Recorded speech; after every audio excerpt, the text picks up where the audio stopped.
everybody, welcome back to my channel. Ayu and Aguto here.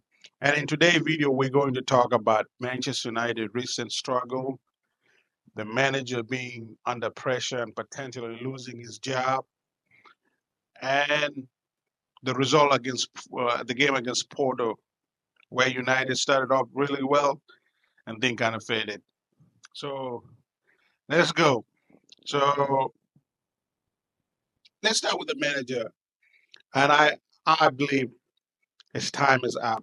Is right now it's just a stay of execution because the manner in which the team collapsed again after going up 2-0 in Porto, just and the decision that he made afterward demonstrated that he's a man that is truly under pressure and that all the things that he's doing are not coming out, and it's a bit desperate because some of the decision or in-game decision he made were just pure desperation. Because there's no way you can tell like a manager is thinking rationally and it's not worry about potentially not having a job will make those type of decisions. But yeah, the pressure's mounting and the records and the stat are not looking well for Eric Ten Hag. I myself, I'm a big back of him. I really don't think we should sack him. I really think we should give him time. But even I myself can admit it that I think I might be wrong in this one. As much as I believe he's a good coach, something is going wrong where his ideas are not going through to players. Because I believe that what he's seeing on the field is not his idea, but he's having trouble communicating his ideas to the players. Because I don't believe the version we're seeing that is exactly what he wanted to do. It's just that what he wanted to do, for whatever reason, the players are not executing it. And once that start to happen, unfortunately, the manager will go because it's a lot easier to get rid of one guy than 23 players. And I am resigned to the fact that Eric Ten Hag is going to be sacked by Monday or Tuesday at the least, at the latest. But the way things are going, he's gone.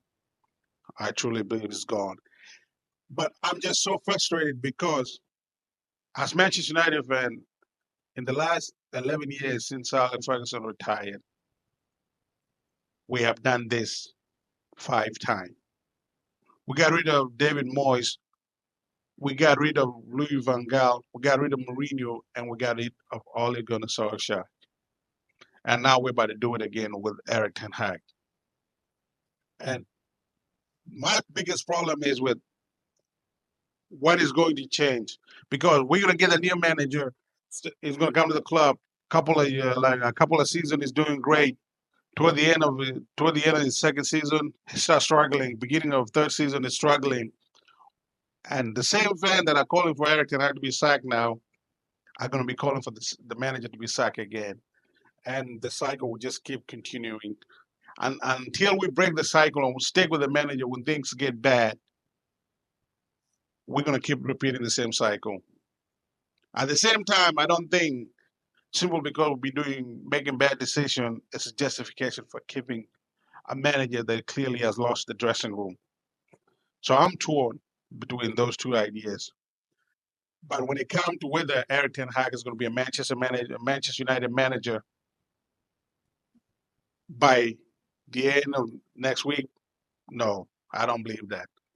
I can 100% say he's going to be gone by Tuesday because I don't know how he can possibly turn this around. The only way he can turn it around if he go to Aston Villa, put in a great performing, and beat Aston Villa. But right now, I cannot see one of the other even happening. I cannot see us performing well and win, or I cannot see us performing at all. There's more chance of us playing terribly, maybe nick a point.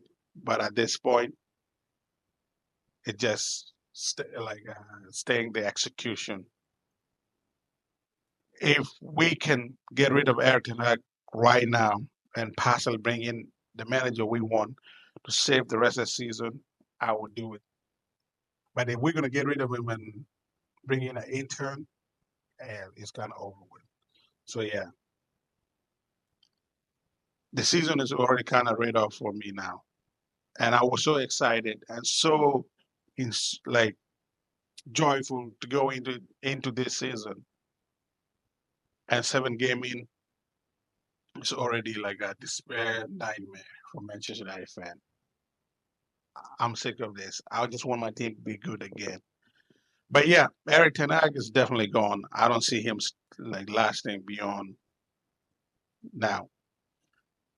And for speaking of the Porto game, yes, man, the first 10 minutes we started like a house on fire. I'm like, yes, this is more it. Let's do this. Marcus Rashford taking on defenders, cutting in, beating 2 guys, scoring a goal. I'm like, let's go. He set up another goal for Hoyland. I'm like, yes, it is. We go right now. We're not getting counterattack, and all of a sudden we went up 2-0, and we just sat back and we watched Porto score 3 unanswered goals, and from there on, just getting worse and worse and worse, including the coach substitution, taking off Marcus Rashford. What the hell were you thinking there? Your best player in the first half, and you take him off. And the reason he gave for taking him off is even crazier. We have to rotate. Rotate for what? You might not have a job on Wednesday. And you're taking Marcus Rashford off, your best player in the first half. And then you give the craziest answer I ever heard. Oh my God, you have lost it, Eric Ten Hag. You have truly lost it. And I don't think if you keep making decisions like that, you're not gonna last. That's those type of decisions somebody make when they know they are gone. They're definitely gone.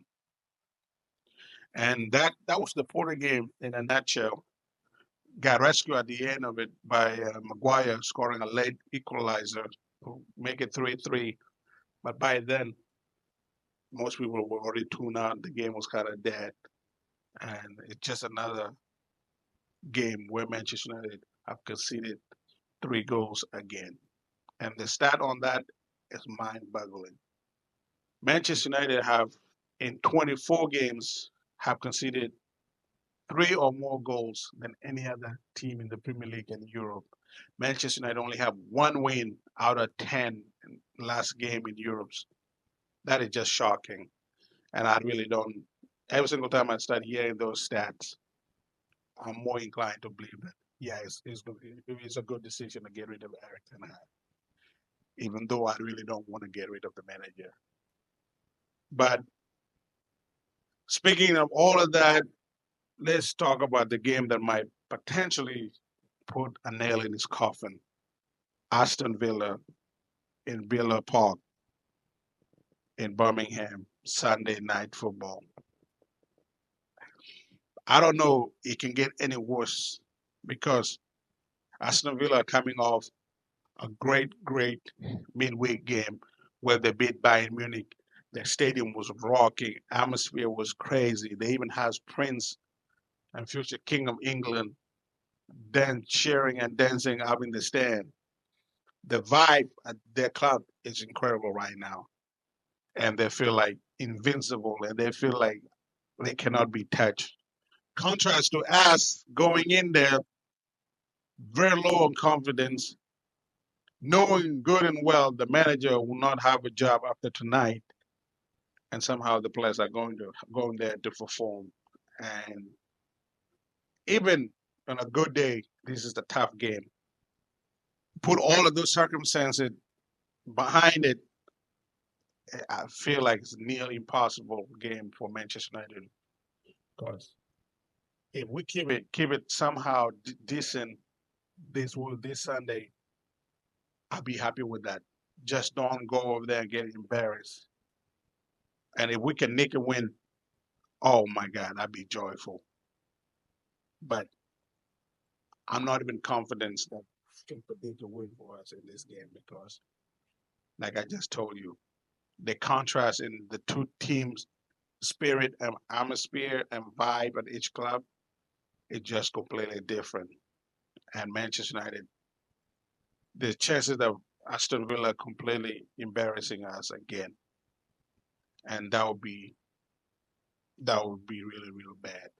But there's 80% chance of that happening, and I'm sick of it. So hopefully, what happens, and it is what it is, and we regroup and we see you back here in 2 weeks after international break, and Manchester United will reassess stuff and see how it goes from there on. Thank you guys for watching my channel. Please don't forget to subscribe, hit the like button, and please leave a comment if you disagree, if you agree with me, whether you want Eric Ten Hag sacked and why, or you want Eric Ten Hag to keep his job and why. And just let's have a conversation down there. Thank you guys and peace out.